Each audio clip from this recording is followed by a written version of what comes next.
যখন ধীরে ধীরে সমাজ অবনতির চরম শিখরে এসে উপস্থিত হয়, অশুভ যখন ভয়ঙ্কর তাণ্ডব রচে, তখনই সেই অশুভ শক্তির পতন নিশ্চিত করতে আবির্ভূত হন সেই মাতৃশক্তি, যার পদধ্বনিতে কেঁপে ওঠে মাটি, গর্জে ওঠে আকাশ, ভীত সন্ত্রস্ত হয় অশুভ শক্তিরা। একদিন হয়তো অন্য কোনো একদিন আমার সমস্ত মিথ্যে পোশাক ছুঁড়ে ফেলে দিয়ে আমি হয়ে উঠবো সেই অসামান্য।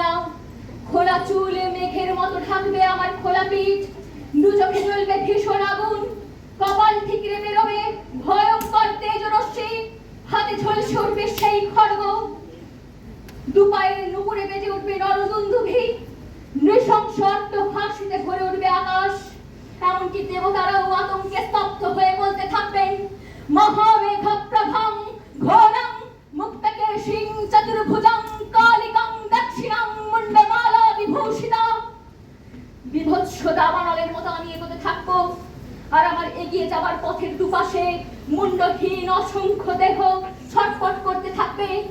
সভ্যতার দেহ, প্রগতির দেহ, উন্নতির দেহ, সমাজের দেহ।